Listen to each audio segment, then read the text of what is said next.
Leinster House.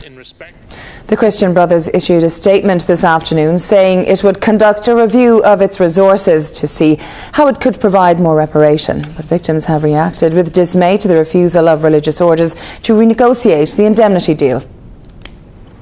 There was a steady stream of people in Dublin's Mansion House this lunchtime to sign the Book of Solidarity with abuse victims, each with their own reason for adding their names.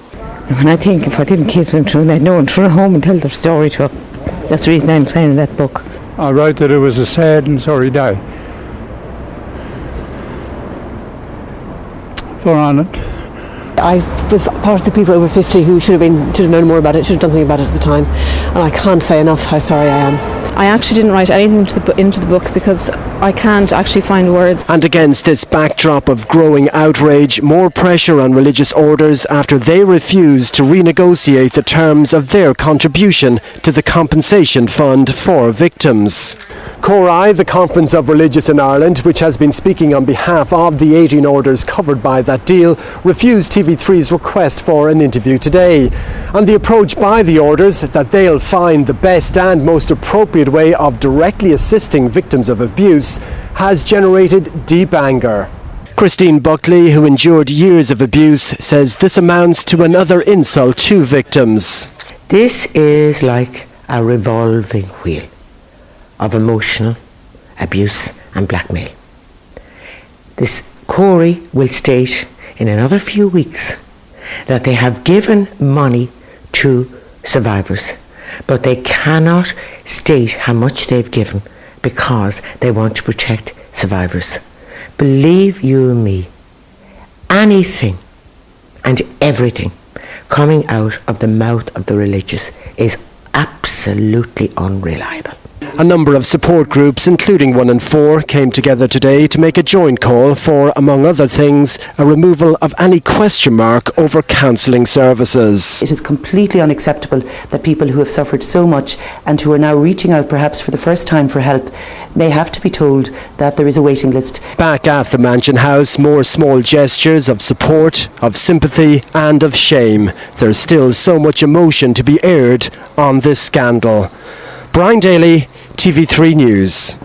Just thrown to a pack of wolves and devoured is how Christy describes the day he entered Greenmount Industrial School in Cork. The years of sexual and emotional abuse have left him numb with fear.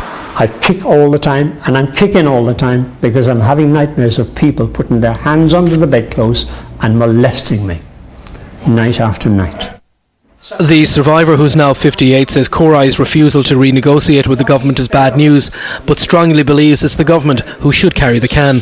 Religious orders were the perpetrators of the abuse. They committed the acts of abuse upon us, and they should answer to us for the rest of our lives. At the end of the day, the overall responsibility for what happened to us must lie with the government and the people of Ireland. Abuse victim Noel, who was beaten, kicked and humiliated by numerous people at 3 different schools, says the government should re-examine the role of barristers and their fees when dealing with abuse cases. Why are they there? There is no need for them. They're getting between 13 and 16,000 per case. That's not right. That money could be poured in somewhere else.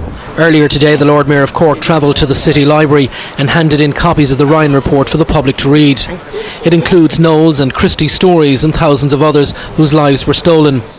Christy says his nightmare will finally end the day he dies. Paul Byrne, TV3 News, County Cork.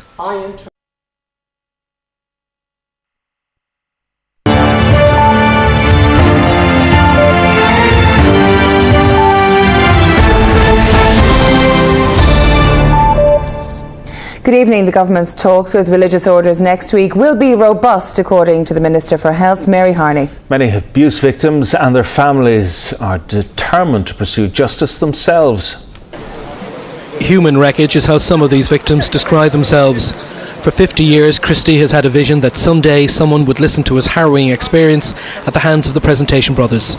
Today in Patrick Street in Cork, he fulfilled his dream. We were physically, emotionally, psychologically and sexually abused.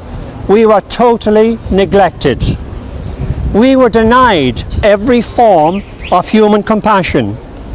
Our identities as human beings were stripped away from us, and we were identified by numbers. We were put to work as babies, and we were beaten and flogged when we didn't perform the tasks assigned to us. Christie was sexually abused while at Greenmount Industrial School in Cork, the place he calls hell. When we cried, no one could hear us because we were locked up behind great walls and doors. Our tears eventually stopped, and we became like them, animals in thought and act. We were the forgotten children of Ireland.